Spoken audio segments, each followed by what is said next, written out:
That is Dodo Manengo with Niwako Wewe, getting us to 15 minutes past Satisa, and this is the afternoon switch show. My name is Man Karis, I'm the guy in your afternoon shift, and on Wednesdays, we talk Mambo Mapesa hapa, and we've been having this series around loans, and so far so good. And today we still have Zipporah in the house, and we're talking about consequences of loan default. But before we get there, there was also that conversation I was having here about education loans in Kenya. Tunaita HELB loans, and what to look out for. If you can avoid uchukue jo watu wanachukua. And I'm no expert in matters loans, but Zipporah is an expert in matters debts and all these things. So Zipporah, as a parent, what would you advise parents who have students in campus and maybe going to campus or already in campus concerning these loans? All right. Thank you so much, and good afternoon our listeners. Karibu sana. Glad to be here once again at such a time as this. I'm glad to hear that I know students are now preparing to join the university. September is just around the corner. Yeah. I know people have filled the HELB form and they are ready for it. Yeah. And I think as a beneficiary of HELB, maybe I would want to say that loans are good. As we say, there is a bad and a good loan. If you're a student and your parents are able, if you are a parent and you are listening today, and you are able to pay the fee for your son or your daughter to join the university, I would advise that you pay the fee, and you would discourage them to take a loan, because taking a HELB loan, actually the loan is not linked to a parent. So the loan is linked to you as a youth, to you as a student. Actually, the details that are captured, your parents are just they are like guarantors. They're just there, but at the point of making payments, remember, you'll be all alone. So my advice today for parents, kindly, if you are able to pay, the loans are not for free. Actually, they have an interest. Though the interest is usually 5% interest per annum. There is usually, after now you graduate, to repay that loan, it will also accumulate a penalty of 5,000 a month after 1 year after graduation, when you don't maybe report to HELB that you are yet to get a job. Mine accumulated over a period of 1 year and some months. Yeah, sure. And I would have gone there na hiyo ingekuwa. Exactly. I think that is a good conversation, because we had a conversation last week. We said, is being in debt a death penalty? No. Remember what we said? It's not a death penalty. Be in communication with your creditors. Get your go and see your creditor and tell them that you owe and you are doing something about it, or you do not have a job, you lost a job. So for parents, kindly, I request that pay the school fees for your sons and daughters if you have the ability. And for those who do not have, we are here, we benefited from HELB, and we actually appreciate. For me, I cleared my HELB loan because it really helped me, because my background was not a background that could manage to pay off the fee loan.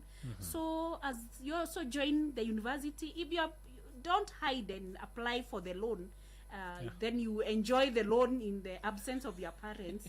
Let me say this: when you'll start repaying the loan, it will be your loan and not your parents' loan. Wow. Right. And also to remind any young person right now who went through school na umenyamazia, kesho asubuhi, if you can go to the offices and say sijapata kazi, ama imekuwa, go. If you can call and say, I was paying na kazi kaisha, call. I think my take home when it comes to this conversation is, be in contact with your creditors. Call them, receive their calls. Sure. Wow. Now let's get to the conversation of today. And we're talking about consequences of loan default. And I know this is of great importance and actually of great concern, kwa sababu the questions we've been having here imekuwa around, nimeshindwa kulipa, ama nitafanya nini.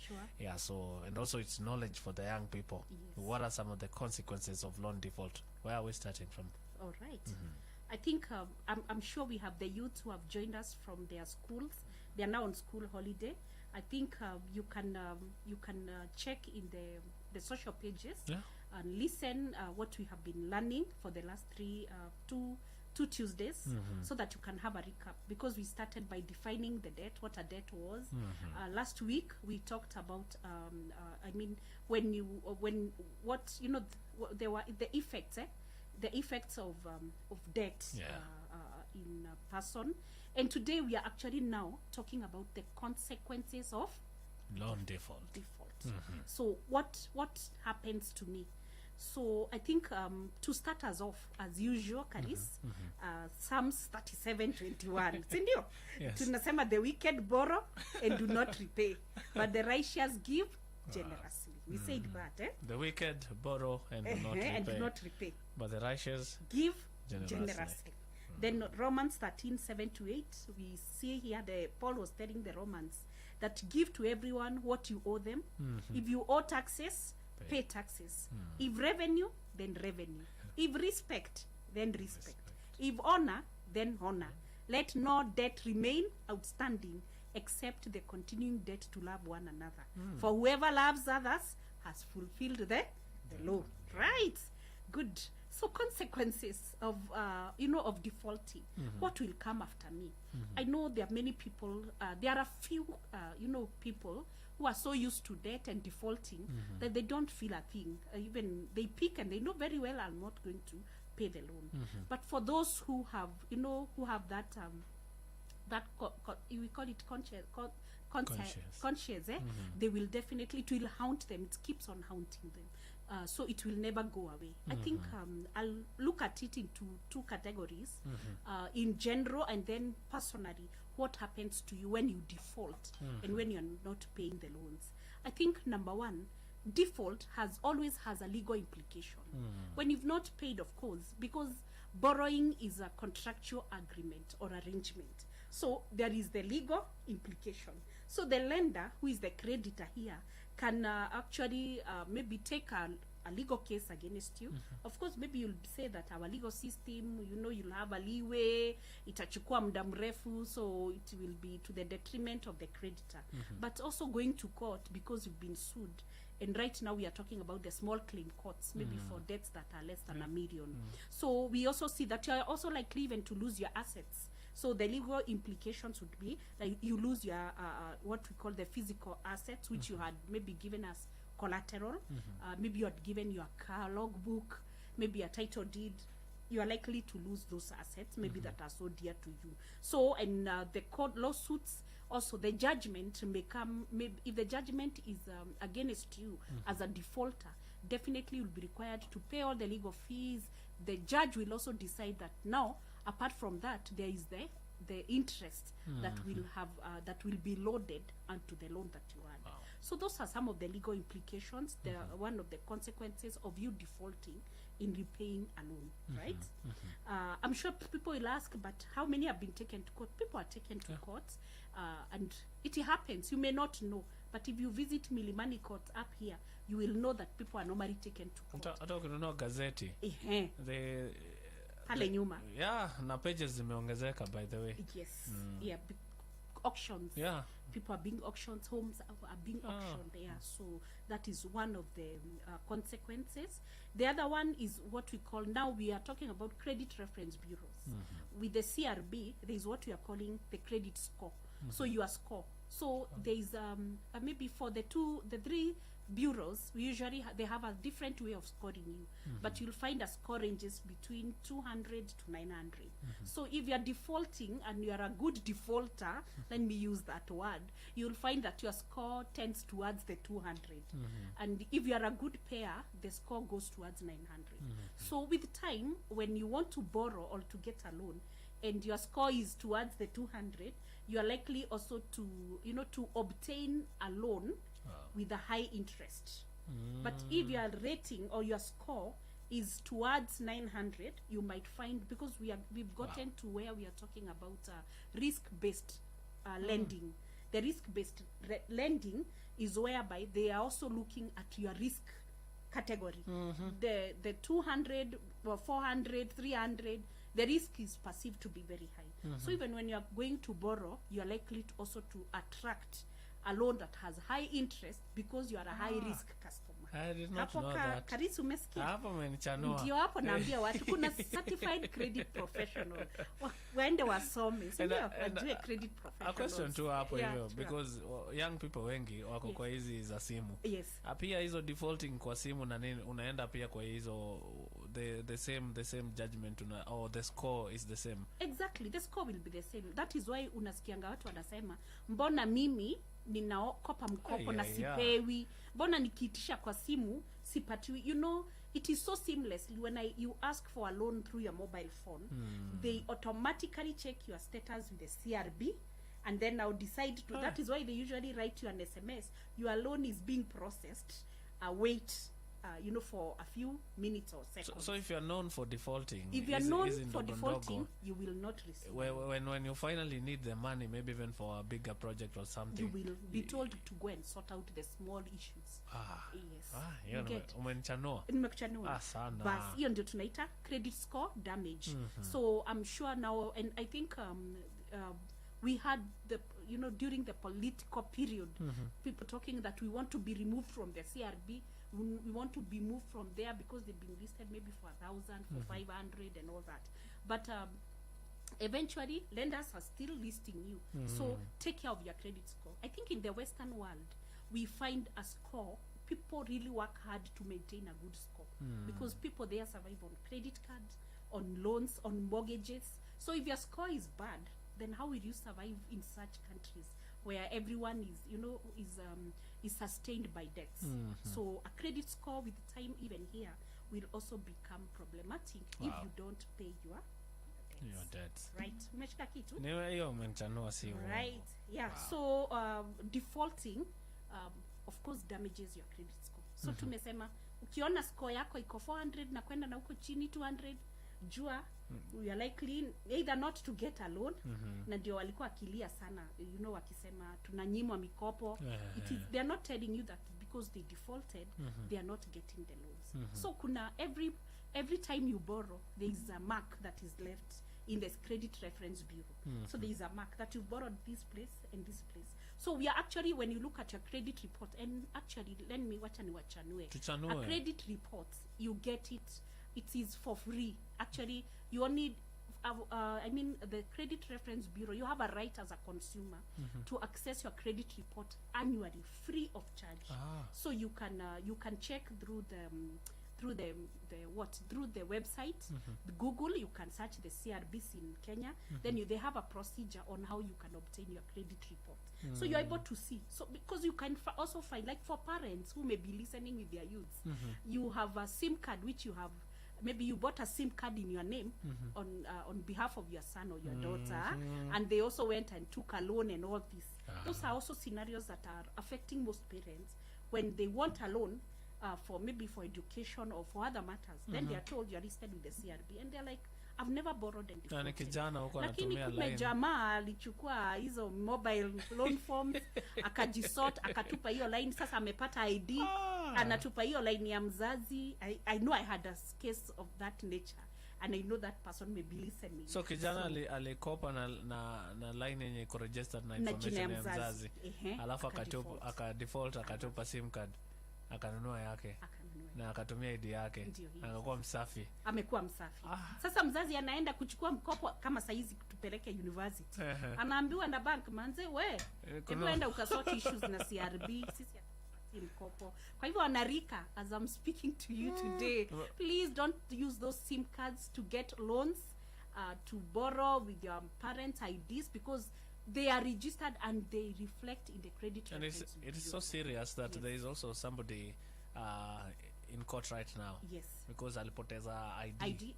Badala ya kwenda kureplace ID, yeye akasema ako tu sawa. Watu walirogota ID yake, walienda wakaregister SIM card na wakaibia mtu simu na pesa. Oh, okay. Yeah, so those cases are there, and that is how now those debts are affecting the lives of parents and even the lives of the youths as well. Na watu wakikuweka kama guarantor. Okay, ukiweka kama guarantor, that one you are just a guarantor basically. You should not be listed with the CRB because you are a guarantor. Yeah, because that is now mainly on the issues of the loans under SACCOs. For SACCOs is where we see the guarantorship issue, and mostly you also have shares in the SACCO. So those shares are the ones that most of the time that are normally deducted. But the principal borrower basically should be listed with the Credit Reference Bureau by the lender. So that is number 2, credit score damage. The other one is limited borrowing opportunities in the future. So if you are a defaulter, so kuna siku utakuwa umeomoka, unataka project mzuri, unataka mkopo, but tukiangalia record zako na history zako as lenders, wanaona hey, this guy is a bad guy. So and if you can't be trusted with little, si tulisema hiyo, tulisoma hiyo, so who will trust you with more? So we need to be trustworthy. So defaulting denies you an opportunity to borrow, and also now it makes even the borrowing very expensive. I think we have explained that in the past. Yes. The other one is you will of course not escape aggressive collection efforts. This is now where you are receiving calls from morning to evening from debt collectors, right? Uko kwa matatu, you are in an office, you are somewhere, yani we ni mheshimiwa kwa mahali. Tunazungumza na Samuel. I think Karis, you have been somewhere. At some point you are once. There's a relative of mine who had ingizad me mahali. We. Sure. Next call. Hujambo Samuel. Ukoje Samuel? Unakumbuka? Yes, that's true. Aggressive collection. Hautaepuka debt collectors. Sindio? Watakupigia hadi ubadilishe simu. And you know what? They will still have a way of getting you. Because even if you get another line, the other line will be with your ID. So, kuna vile hata credit report yako inaonyeshanga hizo line zote ambazo ziko registered under your ID. So, you can't escape, right? I think you can run and run and run, and you cannot hide. So, those calls, Karisa, are not good, where you're being called every now and then. You'll go mad. Sindio? Yes, you'll go mad when you are being called by A, B, C, D. They are all calling to demand for their monies. So that is why we also said, when we were talking about our last talk, we also said, when try to consolidate your lenders, try to have as few as possible lenders. Don't go borrowing everywhere, because this aggressive collection zitakuwa too hard on you. You'll not have a peace. Nani stressful. Very stressful. I think let's get to some biashara here. Alafu as we sip water, then we get back and continue. But hapa kijana, kuingia nyasi na hii 500, 1000, 5000, 10,000, when utaomoka, and that is a statement nimepata kutoka kwako, when utaomoka na uko na project moja kubwa, utajipata kwa mataa. Wow. Be trustworthy with a little. Shajara ya biashara na Gloria Musimbi. Hujambo msikilizaji na karibu. Serikali ya kaunti ya Murang'a imekusanya mapato ya zaidi ya shilingi milioni 150 baada ya kukumbatia ukusanyaji wa mapato kidijitali ili kupunguza ufujaji. Kulingana na gavana Irungu Kang'ata, majaribio ya mfumo wa kukusanya mapato ya kidijitali yameonekana kufanikiwa baada ya kukusanya shilingi milioni 650 kutoka shilingi milioni 500 zilizopatikana mwaka jana. Mfumo huu ulizinduliwa Septemba tarehe 9 mwaka jana, umeongeza pakubwa mapato yanayokusanya katika kaunti nzima, akisema hili litahakikisha serikali ya kaunti inaafikia malengo yake. Murang'a inalenga kukusanya shilingi bilioni 1.2 kutoka shilingi milioni 500 zinazokusanywa kila mwaka kwa sasa. Kwingineko ni kuwa soko la kahawa la Nairobi NCE linatazamiwa kurejesha shughuli zake baada ya kutimiza masharti dhabiti yaliyowekwa na mamlaka ya masoko ya mitaji CMA. Takwimu kutoka kwa CMA zinaonyesha kwa baadhi ya vyama vya ushirika 11 vimepewa leseni ya kuuza bidhaa moja kwa moja katika NCE na wachezaji wengine 5 kuongezwa mwishoni mwa mwezi huu. Ni vyama 4 pekee kati ya 11 vilivyofanikiwa kuwasilisha sampuli za kahawa kuuzwa wiki hii, huku baadhi ya wasagaji wakuu wakisemekana kususia mnada huo. Aidha, imefichuliwa kuwa vyama vingi vya ushirika vya kahawa vinazuia hisa zao kwenye maghala kufuatia mkanganyiko wa utekelezaji wa sheria mpya za biashara ya kahawa. Shukran kuungana nami msikilizaji, jina langu ni Gloria Musimbi. Shajara la biashara. Hope FM, another quality service from Christ, is the Answer Ministry. Going back to the heart of worship. Whether up the mountain or down the valley, we were created to worship God. This is Worship Wednesday. Argentina,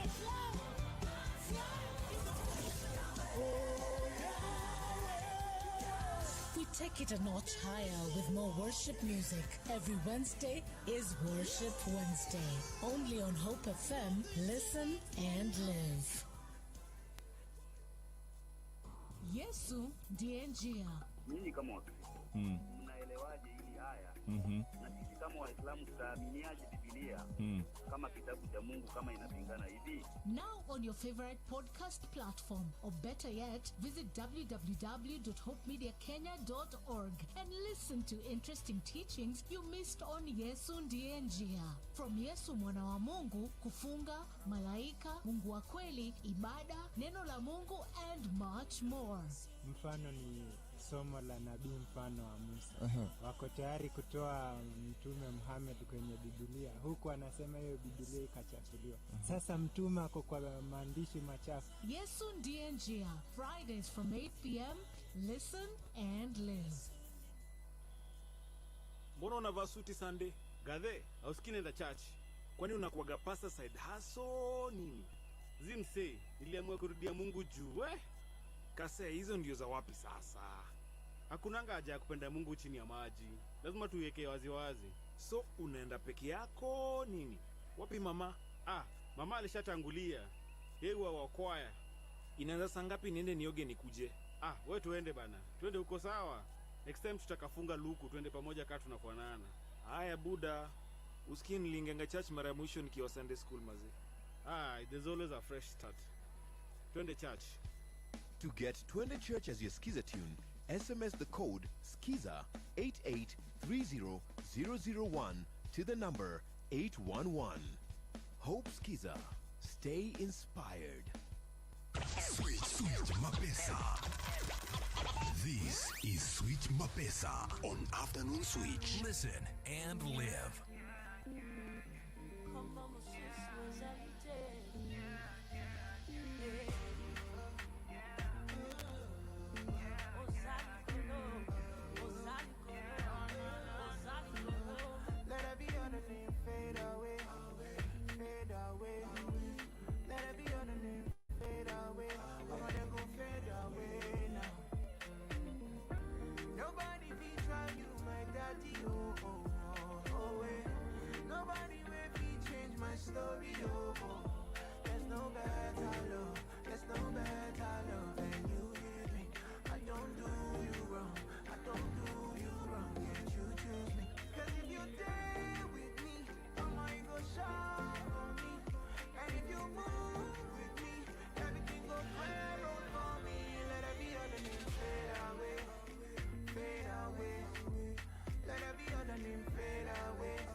all the other names will fade away, but there is a name that will stand the test of time. Sure. No, already proven. Mesimama wakati wa look at the stories like the Holocaust, you look at the Great Depression, you look at countries that would, decide tunachoma Biblia zote. A country like Russia once upon a time, and we still have the word of God. It will never fade away. We are talking about consequences of loan default, and by the way, during this series, if you've had a question, you can always send in, because we're going to have a question and answer before tumalize this conversation here. So if you have a question around loans, around default and how to pay and stuff, you can always write in. You can use my WhatsApp number 0717 400 555. And Zipporah, we were on point number We must be in point number now. 5 now. Yes, talking about consequences of loan default. It's good to note that we're also live on Facebook. You can follow this conversation on Facebook, YouTube, and Twitter at Hope FM Live. Karibu. Wow, thank you. I think just to add on what we've said, it's another consequence of defaults is what we are calling additional fees and penalties. And I think we've talked about that, and a good example was the help loans, where every month they load a 5,000 penalty on your loan balance. Every month 5,000, every month 5,000. So those are also consequences that you're going to suffer. And like for example, because we are talking mainly to the youth today, the 5,000 that is loaded on your account is because you've not gone to see your creditor who is a help. So if only you would go and explain and give an analysis of your case, you would maybe benefit from not getting the penalties loaded on your account. So those are also affect even our parents when they take a loan and they are not paying the loan. The lenders, remember, lending is a business, and every lender is out to make a profit. By the way, sometimes we think these lenders they are what we call them. They are what do you they it's the name we normally use. NGOs. They are not an NGO, non-profit, which is a non-profit organization. Remember, the essence of the business of lending is to make money. So the more the penalties, the more the fees they load on you, they are counting that is, they are going to earn a higher income. So to us as borrowers, that is punitive to us. But indeed it will be punitive because we are not honoring the obligations. We are not honoring the side of the contract that we that we signed and said that this is how I'll be making repayments on my loan. Yeah. So other than the legal, the credit score, the limited borrowing opportunities, there are others that I want to talk about, which now are stress, outright stress. I know this one has affected so many people. Our parents are affected. We are affected. Our children are also affected. So the stress levels get so high. Now namsea anatembea kijiongelesha. You think he's lost his mind, but ni mikopo, ni madeni, nizo simu tumesema unapigiwa every day. Imagine uko maybe in a position, not in a position, but you're receiving those calls. In time they are working on you, zinakuletea stress, and we know stress can lead to so many issues, even kifo and death. So can occur. So stress is one of them. The other one that is so rampant in our society is family breakup.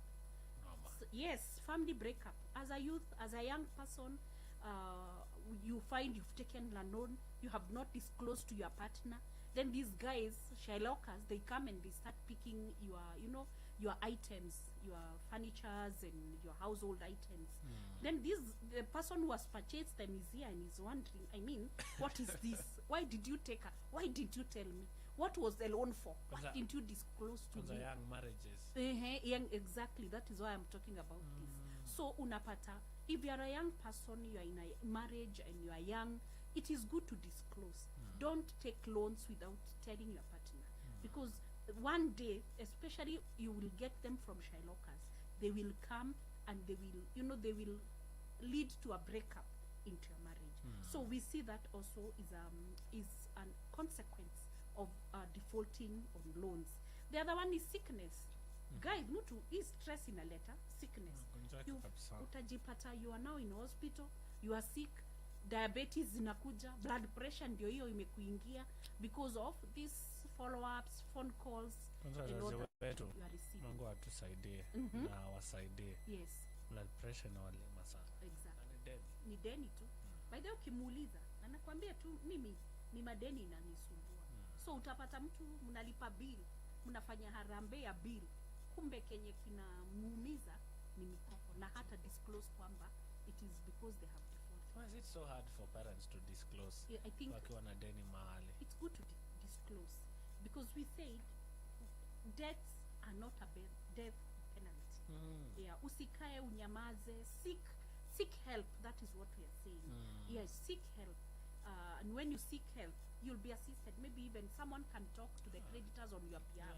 Because maybe umewadanganya muda mrefu, but somebody else can stand in and talk to them, and then they help you to arrange yourself, to arrange your finances, and then you are able now to start repaying. Wengine wanaogopa hata watoto wao. Sielewi. Watoto pia wanakuwa wakali sana kwa wazazi. Yes. Labda wana provide and they are wondering why did you take the loan? We are providing, we are doing all this. You have no child in school. It's not school fees ni ya nini. Unajua niyo pressure ya vikundi ya ushago, you pressure. Na tumekuwekea ka project. Na unataka kukop na mama so and so, you know, so inakuweka kwa hizo, you know, pressure ambazo zinakuleta hizi magonjwa tumesema. Think December watu wakaenda nyumbani. Yes. Kugundua kuna issue na health ya mzazi. Introduce your conversation ya do. Maybe anaweza kosa kuongea. We introduce. Mnaweza saina msikuwe wakali. Msikuwe wakali. Sure. Mimi naongea hivyo kwa sababu nimepata messages mingi sana. Okay. Hata mzazi anagonjeka. Watoto wanasikia ni stress. Yes. Badala ya wanagombanisha hata mzazi. Stress inatoka wapi? Shopping tunafanya, tunafanya, tunafanya. Yes. Mzazi anashat. Then something happens, wanakuta mzazi alikuwa na loan mahali. Sasa wewe Karisi alichukulia anko. Karisi, yeye wanachukulianga anko, anachukulia sisters, alafu ana default. Sasa kunakuwa na hiyo family wrangles. Actually, family breakup. I'm not just talking about a husband and a wife. Inakuwa even among your siblings, among your, you know, inakuwa mbaya sana. Na mimi naambia watu, please for heaven's sake, kama unasikiza hii program, usiwahi chukulia mtu mkopo. Because in our last session, we shall be talking on how to build your profile for future, you know, for future borrowing, for future planning for yourself. Please, mtu aende akujikopee pesa. Don't borrow on behalf of someone. And you, by the way, I have seen it even with my mom. We've had to pay debts. We've had to pay debts that she took on behalf of a sibling, on behalf of somebody in the family. Ananyamazia. Na huyo anakataa kulipa. So unapata hizo zinaleta hiyo ugonjwa. Unamuuliza ni nini? Si so and so.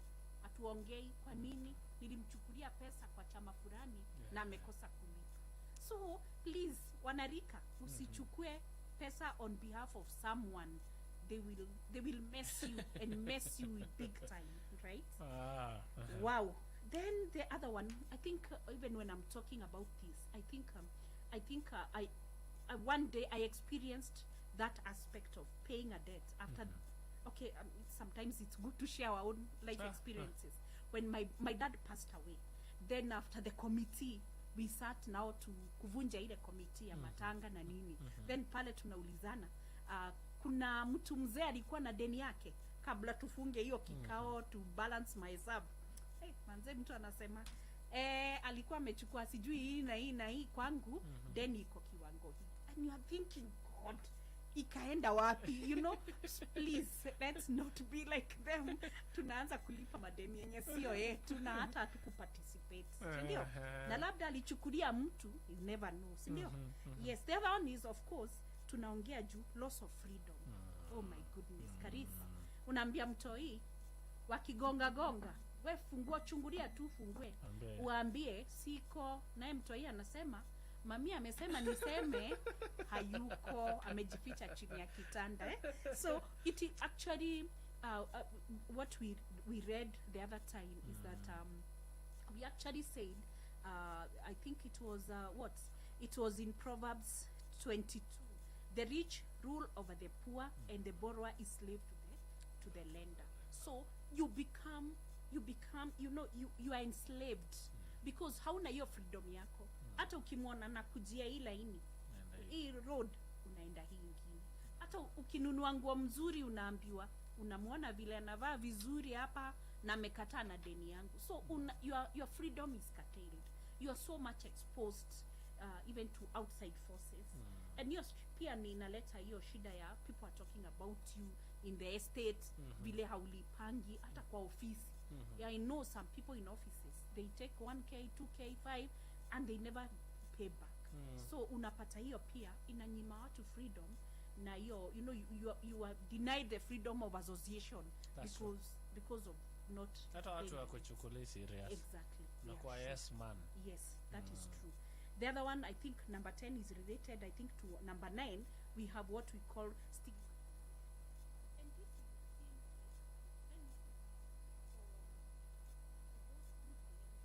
when you hear group lending, whereby members borrow, they are in a group and they borrow and they guarantee each other. So the essence of the lender for you to be in a group is that you can get pressure from the group members. So once you take a loan, so they are created to a level of stigmatization. Actually, debts can be kind of become a leprosy in those days of Israel, as in unaeza tengwa. Actually, we see that debtors are very lonely people, by the way, because if you owe people, they will tend to segregate you. Or imagine in a circle, you took a loan in the circle, you are guaranteed by colleagues, you defaulted, alafu those colleagues wanaanza kukulipia hiyo mkopo. So kunakuwa na hiyo stigmatization, watu wanaongea kukuhusu, unakuwa hauna peace of mind Karis. Naona una smile tu. I hope hujakuwa example ingine niko nayo. Alright. Wanasemanga huku ukienda kulipa rorashio na maboys ndio wamekuchangia rorashio, wanaangalianga familia yako ni kama walikununulia hiyo familia. That is true. So kurashia wajirashiria naombanga tu ase young men and young ladies. So mtu amerashiria na marafiki akaangi nao wanaweza mwambia kama sisi ungekuwa na bibi. Now I'm putting in kwa scenario yenye watu wanakulipia loan, unafanya kazi nao. Hata unaweza wapeanga chai na kuwaletea maji juu wanaweza kudharau. Ni kweli. So utapata kama ni hizo nini vikundi, unakuwa stigmatized kabisa because you are not paying. So those are consequences of defaulting, of not paying your debts. Ndio. The other one is tumeongea juu ya high interest and penalties. Tumeongea loss of property, right? Yes. The other one, imagine there is even like a nation, when a nation is not paying, what happens? The nation loses the sovereignty of it. Yeah, unapata wale creditors wana take over those important investments. Kama wanaweza chukua port, so tunasikia story kama hizo, wachukue SGR, wachukue nini. So the same way even yourself, kama like for a good example is when you default like this the county taxes on buildings, ukose kulipa.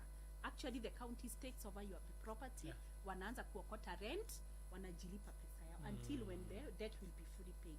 So you end up the same way as an individual. So the other one, of course, sasa ni hizo tumesema stress, distress, unakuwa na issues Karis, unakuwa hauna, hauko sawa. So mine is, as I repeat what we learned last time, is if you owe, tumesema death is not a death penalty. Ongea na creditors, and you cannot wish away your debts. Debts can only be cleared through making payments. That is what I can say. Jiongee. There's a time I was sent home for school fees. Na nikafika nyumbani and mom was like hakuna pesa. Wewe amua kukaa hapa ama uende ujiongee. Yes. Took my bag. ukaenda nikaenda kujiongea na ukaingia class. Si kufukuzwa tena mpaka zikate ilipatikana. So saa ingine unaweza ogopa. And hata kujiongea in campus, I did most of the exams by kujiongea. Yeah, I would say nyumbani, before niende nyumbani, wacha nione dean, wacha nione so kujiongea and being truthful. Actually there's a way that when you are speaking the truth, ule mwingine pia anakuwa convicted. So usikufe na stress hapo, unaweza ukajiongea. And even as you talk about these consequences of loan default, I also understand and I feel like there's somebody tuned in right now. And you know, the consequences are so severe that a lot of things alichukuliwa, vitu zake zilienda. And I don't know if you have an encouragement to such a listener. Yeah, because I feel like we you know, life also continues. God picks, God restores. I don't know if in your line of work, you know, you've met somebody amepoteza vitu, and you know, just along the way God came through for them. Yes, the beauty with God is our God is a God of a second chance. And as you've said, actually the word in Habakkuk said that even if there will be no cows, nothing in the pen, he will still praise the Lord. So you may find yourself in that situation of death. Na unaona ni kama umefika mwisho wako. I'm here to encourage you that even when a tree is cut down, it will sprout again. So do not see like umefika mwisho, ni kama hakuna hope, ni kama hakuna a way out. There is a way out. I encountered a lady who owned a house, and she was so much in debt. She was living in a big house, and she had an SQ. So the SQ, the little she could fetch was just for her upkeep, and she was supposed to be repaying a loan of around 40,000 per month. And the bank was threatening to take over the house. And when she approached me for help, we thought about it, and I asked her, who do you live in? The main house, you live with who in that family? And she said she lives alone, the kids are big, they are married, they are out. So I told her, instead of renting out the SQ, how much can we fetch from the main house? And she said that she could fetch around 56,000 from the main house. So I told her, what you make a decision, move to the SQ, rent out the main house. Hizi vitu zako zote, furnitures, sifungie kwa store. Zingine peana, ukae kwa hiyo SQ, ujiadjust. And when she was like, what if my kids now come, where will they spend the night? I asked her, where do they live in Nairobi? How many times do they spend with you? Maybe once a year. So I encouraged her, and we advised her and told her kindly move to the SQ, rent out the main house. And she rented out the main house, 56,000. She was actually able to pay off the debt every month of 40,000, and she was able to be left with 16,000 to live than even the 6,000 that she used to get and not paying her loans. So my encouragement this afternoon, please don't be condemned. Don't feel condemned. Our God is a God of a second chance. He will give you a chance to rise again. Even if they've taken away, even if your items have been auctioned, even if you have nothing, just know that. Tell God and pray to God that, and He will open, you know, the way He provided a well in that widow. God will open a well for you, and you'll be able to recover and recoup that which you have lost. So be encouraged this afternoon. It is not done. It's not over. God is not done with you, and His blessings are always there. He will bless you. Just accept your situation right now. Useme niko hapa, niko hii hali, Mungu wangu. I want to get out of this debt. Give me a way out of it, and seek help. Seek help from the various financial counselors that we usually have. So that way, God will be able to raise you from one level to another level. So, right, maybe our last session we'll pray over that issue. We will create time and we can pray with our listeners. Awesome. Yeah, those are some of the consequences of loan default. And a young person now, you know the consequence. Nikichukua hii, this might be the consequence itanipata. So you arrange yourself properly. Usiingie kwa moto, tumesha kuambia moto inakaa aje, usiingie kwa moto. We're gonna do this again next Tuesday, and I think we'll start by, you know, anybody who is in that place ya nataka nimelemewa, nataka hata kusikia mawaidha, nataka seek help. I think we'll link people also with your number, so that you know, if you help somebody, maybe there's a listener also who needs such help. You know, you can always engage. Sure. Asante sana, and God bless you. And we meet again next Tuesday.